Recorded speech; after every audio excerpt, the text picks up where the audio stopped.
నమస్కారం ETV news కి స్వాగతం.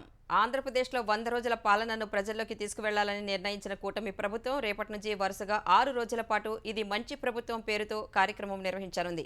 సీఎం చంద్రబాబు రేపు శ్రీకాకుళం జిల్లా ఇచ్చాపురంలో జరిగే కార్యక్రమంలో పాల్గొనున్నారు. 100 రోజుల పాలనలో తీసుకున్న నిర్ణయాలు, అమలు చేసిన హామీలను ప్రజల్లోకి తీసుకువెళ్లనున్నారు. అటు కేంద్రంలో ఇటు రాష్ట్రంలో ప్రజా ప్రభుత్వాలు ఉన్నాయని సీఎం చంద్రబాబు స్పష్టం చేశారు. 100 రోజుల్లో 100కు పైగా సంక్షేమ అభివృద్ధి కార్యక్రమాలను అమలు చేసిన మంచి ప్రభుత్వం ఇదని తెలిపారు. గత ప్రభుత్వం అమలు చేసిన నిర్బంధ అణచివేత విధానాలకు స్వస్తి చెప్పి ప్రజలకు భావ ప్రకటన స్వేచ్ఛను తిరిగి తెచ్చిన ప్రభుత్వం తమదన్న ఆయన, అందుకే ఇది మంచి ప్రభుత్వమని ఎక్స్లో పేర్కొన్నారు. ఇది మంచి ప్రభుత్వం అని ప్రజలు తమ కూటమి ప్రభుత్వంపై ప్రశంసల వర్షం కురిపిస్తున్నారని మంత్రి నారా లోకేష్ తెలిపారు. ప్రమాణ స్వీకారం చేసిన రోజే తామంతా పాలకులం కాదు, ప్రజా సేవకులం అని ముఖ్యమంత్రి ప్రకటించారని గుర్తు చేశారు. 100 రోజుల పాలనలో అభివృద్ధి, సంక్షేమం చూసి తమది మంచి ప్రభుత్వమని ప్రజలే అంటున్నారని లోకేష్ ఎక్స్లో పేర్కొన్నారు. వరదలతో తీవ్రంగా దెబ్బతిన్న ఆంధ్రప్రదేశ్కు అదానీ గ్రూప్ సంస్థ భారీ విరాళం అందించింది. వరద బాధితుల సహాయార్థం 25 కోట్ల రూపాయల విరాళాన్ని అదానీ గ్రూప్ అందించింది. ఈ మేరకు సచివాలయంలో సీఎం చంద్రబాబుకు అదానీ పోర్ట్స్ ఎండీ కరణ్ అదానీ చెక్కును అందజేశారు. అదానీ ఫౌండేషన్ ద్వారా విరాళం ఇచ్చినట్లు ఆ సంస్థ చైర్మన్ గౌతమ్ అదానీ ఎక్స్ వేదికగా వెల్లడించారు. అటు ఉండవల్లి నివాసంలో ఐటీ శాఖ మంత్రి నారా లోకేష్ను కలిసిన పలువురు దాతలు విరాళాల చెక్కులు అందజేశారు. State private ITI management association president B Sudhakar, Shri Sai Venkateswara education నిర్వాహకులు వి సతీష్ 10 లక్షల రూపాయల చొప్పున విరాళం అందజేశారు. జంగారెడ్డిగూడెంకు చెందిన Vidya Vikas educational society principal P Satish, correspondent V Srinivasarao 5 లక్షలు, సాయిరమ్మ సివిల్ కన్స్ట్రక్షన్స్ అధినేత గోవిందరావు 5 లక్షల చెక్కును లోకేష్కు అందజేశారు. ఎస్ పబ్లికేషన్స్ నిర్వాహకులు ఎం శేషావళి 3 లక్షల రూపాయలు విరాళం ఇచ్చారు. మాజీ మంత్రి వైసీపీ నేత విడుదల రజనీపై వచ్చిన ఆరోపణలపై ఏపీ హోంమంత్రి వంగల్పూడి అనిత విచారణకు ఆదేశించారు. విడుదల రజనీ తమ నుంచి 2.5 కోట్ల రూపాయలు వసూలు చేశారంటూ పల్నాడు జిల్లా ఎడ్లపాడులోని బాలాజీ స్టోన్ క్రషర్ యాజమాన్యం సచివాలయంలో హోంమంత్రి అనితను కలిసి ఫిర్యాదు చేసింది. విడుదల రజనీతో పాటు అప్పటి vigilance SP Joshua, Rajani PA Gopi తమ నుంచి 2.5 కోట్లు వసూలు చేశారని ఫిర్యాదులో పేర్కొన్నారు. తమకు న్యాయం చేయాలని హోంమంత్రిని కోరారు. ఫిర్యాదుపై సానుకూలంగా స్పందించిన హోంమంత్రి విడుదల రజనీ అక్రమాలపై విచారణకు ఆదేశించారు. స్కిల్ యూనివర్సిటీ నిర్వహణకు 100 కోట్ల రూపాయల కార్పస్ ఫండ్ ఏర్పాటు చేస్తామని సీఎం రేవంత్ రెడ్డి తెలిపారు. స్కిల్ వర్సిటీ నిర్వహణకు అందరూ సహకారం అందించాలని కోరారు. సచివాలయంలో Telangana young India skill university బోర్డుతో సీఎం సమావేశమయ్యారు. ఈ సమావేశానికి skill varsity board chairman Anand Mahindra సైతం హాజరయ్యారు. తొలుత స్కిల్ వర్సిటీలో కోర్సుల వివరాలు, వర్సిటీకి సంబంధించిన కీలక అంశాలను పారిశ్రామికవేత్తలకు అధికారులు వివరించారు. యువతకు నైపుణ్యాలు పెంపొందించాలన్న సీఎం ఆలోచన గొప్పదని ఆనంద్ మహీంద్రా పేర్కొన్నారు. వర్సిటీకి చైర్మన్గా ఉండాలని సీఎం కోరగానే ఒప్పుకున్నానని చెప్పారు. హైదరాబాద్ మహానగరంలో ప్రభుత్వ స్థలాలు, చెరువులు, నాలాల ఆక్రమణలపై ఉక్కుపాదం మోపుతున్న హైడ్రా భవన నిర్మాణాల వ్యర్థాల తొలగింపుపై కూడా దృష్టి సారించింది. వాటిని పూర్తిగా తొలగించే బాధ్యతను కూడా తీసుకున్న హైడ్రా టెండర్ల దాఖలుకు పిలుపునిచ్చింది. కూల్చివేతల వ్యర్థాలను తొలగించేందుకు ఆఫ్లైన్లో టెండర్లను ఆహ్వానిస్తూ ప్రకటన జారీ చేసింది. నేటి నుంచి ఈ నెల 27 వరకు బిడ్స్ స్వీకరించనున్నట్లు తెలిపిన హైడ్రా కమిషనర్ రంగనాథ్, బుద్ధభవన్లోని 7వ అంతస్తులో ఉన్న హైడ్రా కార్యాలయంలో సంప్రదించాలని సూచించారు. ఏడాది కాల పరిమితితో బిడ్స్ స్వీకరిస్తున్నట్లు తెలిపారు. బిడ్లు దాఖలు చేసే కాంట్రాక్టర్లు తమ ప్రతిపాదనలను సీల్డ్ కవర్లలో సమర్పించాలని రంగనాథ్ ఆదేశించారు. గత 2 నెలల్లో 23 ప్రాంతాల్లో 262 అక్రమ నిర్మాణాలను నేలమట్టం చేసిన హైడ్రా 111 ఎకరాల ప్రభుత్వ స్థలాన్ని స్వాధీనం చేసుకుంది. అందులో కూల్చివేతల వ్యర్థాలను పూర్తిగా తొలగించి చెరువులు, నాలాలను పునరుద్ధరించే ప్రక్రియ కోసం తాజాగా టెండర్లు ఆహ్వానించింది. వ్యవసాయ రుణాలు మాఫీ కాని రైతులు చేపట్టిన చెలో ప్రజాభవన్ను పోలీసులు ఎక్కడికక్కడ అడ్డుకున్నారు. 2 లక్షల రూపాయల లోపు ఆ పైన రుణాలు ఉన్న రైతులు ముట్టడికి పిలుపునివ్వగా పోలీసులు ప్రజాభవన్ వద్ద భారీగా మోహరించారు. జిల్లాల్లోనూ రైతులు, రైతు సంఘాల నేతలను ముందస్తుగా అదుపులోకి తీసుకుని పోలీస్ స్టేషన్లకు తరలించారు. అయినా కొందరు రైతులు ప్రజాభవన్ వద్దకు రాగా వారిని అరెస్టు చేసిన పోలీసులు సమీపంలోని ఠాణాకు తరలించారు. రుణమాఫీకి పోరాడుతున్న రైతులను అరెస్టు చేయడం దారుణమని బీఆర్ఎస్ కార్యనిర్వాహక అధ్యక్షుడు కేటీఆర్ మండిపడ్డారు. రైతుల అరెస్టును ఖండించిన ఆయన అక్రమంగా నిర్బంధించిన రైతులను వెంటనే విడుదల చేయాలని డిమాండ్ చేశారు. కాంగ్రెస్ ప్రభుత్వం రైతులకిచ్చిన హామీని నిలబెట్టుకోవాలని కేటీఆర్ కోరారు. తెలంగాణలో వైద్యం అందక పసిపిల్లలు చనిపోతున్నారని చెబితే బురద జల్లుతున్నారని కాంగ్రెస్ నేతలు మాట్లాడుతున్నారని బీఆర్ఎస్ కార్యనిర్వాహక అధ్యక్షుడు కేటీఆర్ మండిపడ్డారు. తమపై ఎదురుదాడిని ఆపి పాలనలో ఉన్న లోపాలను సరిదిద్దుకోవాలని కేటీఆర్ సూచించారు. దవాఖానాల్లో మరణాలపై తాను వెల్లడించిన అంశాలపై వైద్య ఆరోగ్య శాఖ మంత్రి దామోదర రాజనరసింహ విమర్శలకు ప్రతిస్పందనగా కేటీఆర్ మళ్లీ ఎక్స్లో పలు అంశాలను ప్రస్తావించారు.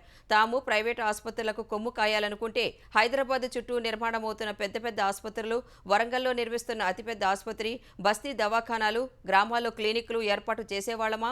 కేటీఆర్ ప్రశ్నించారు. కేసీఆర్ కిట్లు, తల్లి బిడ్డను ఇంటి దగ్గర దిగబెట్టేలా వాహనాలు, సాధారణ ప్రసవాలు జరిగేలా చర్యలు సహా ప్రభుత్వ వైద్య కళాశాల సంఖ్య 2 నుంచి 33కు పెరిగేవా అని ప్రశ్నించారు. మానవత్వంతో ఆలోచిస్తే ఆలోచన ధోరణితో పాటు పాలనా తీరు కూడా మారుతుందని కేటీఆర్ హితవు పలికారు. ఇప్పటికైనా మరణాలపై సమీక్షించి నాణ్యమైన వైద్యం అందించేలా చర్యలు తీసుకోవాలని డిమాండ్ చేశారు.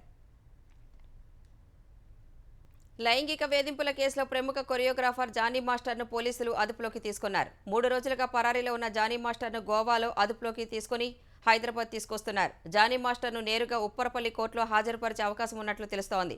లైంగిక వేధింపులకు పాల్పడ్డారని అసిస్టెంట్ కొరియోగ్రాఫర్ నార్సింగి పోలీస్ స్టేషన్లో ఫిర్యాదు చేయగా ఆ మేరకు పోలీసులు కేసు నమోదు చేసి జానీ మాస్టర్ను అదుపులోకి తీసుకున్నారు.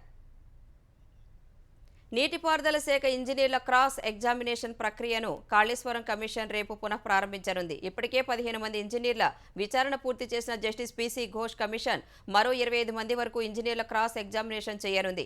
రేపు కమిషన్ ముందు 7 ఇంజనీర్లు, రీసెర్చ్ ఇంజనీర్లు, పరిపాలనా విభాగం అధికారులు హాజరు కానున్నారు. ఇప్పటికే దాఖలు చేసిన అఫిడవిట్ల ఆధారంగా జస్టిస్ పీసీ ఘోష్ వారిని ప్రశ్నించనున్నారు. అప్పటి ఉన్నతాధికారులను కూడా క్రాస్ ఎగ్జామినేషన్ చేయనున్నారు. అనంతరం మరికొందరికి కమిషన్ నోటీసులు ఇచ్చేందుకు సిద్ధమవుతోంది. ఇందుకోసం న్యాయవాదిని కేటాయించాలని ప్రభుత్వాన్ని కోరింది.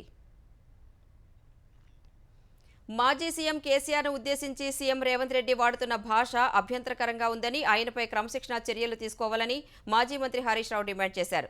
ఈ మేరకు కాంగ్రెస్ అధ్యక్షుడు మల్లికార్జున ఖర్గేకు హరీష్ రావు సుదీర్ఘ లేఖ రాశారు. కేసీఆర్పై సీఎం రేవంత్ రెడ్డి ఉపయోగిస్తున్న అసభ్యకరమైన భాష, నేరపూరిత వ్యాఖ్యలను అరికట్టడంలో కాంగ్రెస్ పార్టీ ద్వంద్వ వైఖరి అనుసరిస్తోందని మండిపడ్డారు. రాహుల్ గాంధీ తీవ్రవాది అని బీజేపీ వ్యాఖ్యలు చేసినప్పుడు కాంగ్రెస్ దేశవ్యాప్తంగా నిరసనలకు పిలుపునిచ్చిందని హరీష్ గుర్తు చేశారు. రాజ్యాంగ విలువలను దిగజారుస్తున్నారంటూ మొసలి కన్నీరు కార్చిన కాంగ్రెస్ అలాంటి దూషణలే కాంగ్రెస్ సీఎం చేస్తే ఎందుకు చర్యలు తీసుకోవడం లేదని మండిపడ్డారు. ఇది కాంగ్రెస్ ద్వంద్వ విధానం కాదా అని ధ్వజమెత్తారు. రేవంత్ రెడ్డి చేసిన వ్యాఖ్యలు రాజ్యాంగ విలువలకు విరుద్ధమని, ఆయనపై కాంగ్రెస్ అధిష్టానం కఠిన చర్యలు తీసుకోవాలని లేఖలో డిమాండ్ చేశారు. నెల్లూరులో వైసీపీకి మరో భారీ షాక్ తగిలింది. గతంలోనే 30 మందికి పైగా కార్పొరేటర్లు టీడీపీలో చేరగా మరో 15 మంది తాజాగా సైకిల్ ఎక్కారు. పురపాలక శాఖ మంత్రి నారాయణ నేతృత్వంలో 15 మంది కార్పొరేటర్లు, ఓ కోఆప్షన్ సభ్యుడు, మాజీ చైర్మన్ ముక్కాల ద్వారకానాథ్, 50 మంది వరకు వైకాపా నేతలు మంత్రి నారా లోకేష్ సమక్షంలో టీడీపీలో చేరారు. నెల్లూరు కార్పొరేషన్లో మొత్తం 54 డివిజన్లు ఉండగా అన్ని స్థానాల్లోనూ వైసీపీనే గెలిచింది. అయితే సాధారణ ఎన్నికల్లో కూటమి విజయభేరి మోగించడంతో వైసీపీ కార్పొరేటర్లంతా టీడీపీలో చేరుతున్నారు. ప్రజాస్వామ్యంపై జమ్మూ కాశ్మీర్ యువతకు విశ్వాసం ఏర్పడిందని, వారి ఓటు అక్కడ స్పష్టమైన మార్పు తీసుకురాగలదని ప్రధాని నరేంద్ర మోదీ విశ్వాసం వ్యక్తం చేశారు. జమ్మూ కాశ్మీర్కు రాష్ట్ర హోదా పునరుద్ధరిస్తామన్న హామీని బీజేపీ నిలబెట్టుకుంటుందని చెప్పారు. జమ్మూ కాశ్మీర్ ఎన్నికల ప్రచారంలో భాగంగా షేర్-ఈ-కాశ్మీర్ స్టేడియంలో జరిగిన ర్యాలీలో పాల్గొన్న ప్రధాని మోదీ జమ్మూ కాశ్మీర్ యువత నిస్సహాయ స్థితిలో లేదన్నారు. మోదీ ప్రభుత్వంలో వారంతా సాధికారత సాధిస్తున్నట్లు తెలిపారు. ఇక్కడ యువతకు భారీ ఉద్యోగ అవకాశాలు కల్పించేందుకు జమ్మూ కాశ్మీర్ బీజేపీ భారీ ప్రకటనలు చేయడం సంతోషంగా ఉందన్నారు. నైపుణ్యాభివృద్ధి, ఉద్యోగాల కల్పనలో అవకతవకలకు తావు లేకుండా బీజేపీ చర్యలు చేపడుతుందని ప్రధాని మోదీ హామీ ఇచ్చారు. జమ్మూ కాశ్మీర్లో వైరి పక్షాలపై విమర్శలు గుప్పించిన మోదీ 3 కుటుంబాల స్వార్థ రాజకీయాల వల్ల కశ్మీరీ హిందువులు సర్వం కోల్పోయారని ఆవేదన వ్యక్తం చేశారు. కాంగ్రెస్, ఎన్సీ, పీడీపీ విభజన రాజకీయాలు చేశాయన్న ఆయన బీజేపీ మాత్రం అన్ని వర్గాలను కలిపే ప్రయత్నం చేస్తోందని పేర్కొన్నారు. హర్యానా అసెంబ్లీ ఎన్నికల కోసం బీజేపీ మేనిఫెస్టో విడుదల చేసింది. సంకల్ప పత్ర పేరిట రోహ్తక్లో పార్టీ మేనిఫెస్టోను బీజేపీ అధ్యక్షుడు జేపీ నడ్డా విడుదల చేశారు. లడో లక్ష్మీ యోజన కింద మహిళలకు నెలకు 2,100 రూపాయలు ఇస్తామని హామీ ఇచ్చింది. 2 లక్షల ప్రభుత్వ ఉద్యోగాల కల్పన, హర్ ఘర్ గృహిణి యోజన కింద 500 రూపాయలకే గ్యాస్ సిలిండర్ వంటి హామీలు ఇచ్చింది. హర్యానాకు చెందిన ప్రతి అగ్నివీరుకు ఖచ్చితంగా ప్రభుత్వ ఉద్యోగం కల్పిస్తామని పేర్కొంది. 24 రకాల పంటలకు కనీస మద్దతు ధర సహా పట్టణ, గ్రామీణ ప్రాంతాల్లో 5 లక్షల ఇళ్ల నిర్మాణం వంటి హామీలను బీజేపీ తన మేనిఫెస్టోలో పొందుపరిచింది.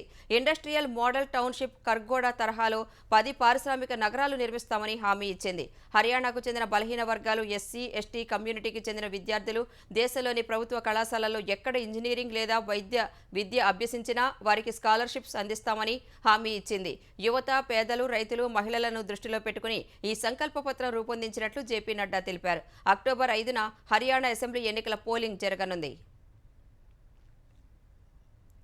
ఢిల్లీ ముఖ్యమంత్రిగా అతిషి ఈ నెల 21న ప్రమాణ స్వీకారం చేయనున్నారు. ఈ మేరకు ఆమ్ ఆద్మీ పార్టీ ప్రకటన విడుదల చేసింది. తొలుత అతిషి మాత్రమే ప్రమాణ స్వీకారం చేస్తారని ప్రకటించిన ఆప్ తర్వాత ఆమెతో పాటే కొత్త కేబినెట్ కూడా ప్రమాణం చేయాలని నిర్ణయం తీసుకుంది. కేజ్రీవాల్ కేబినెట్లో 10కి పైగా శాఖలు నిర్వహిస్తున్న అతిషి అందులో 4 శాఖలను తన వద్దే ఉంచుకోనున్నట్లు సమాచారం.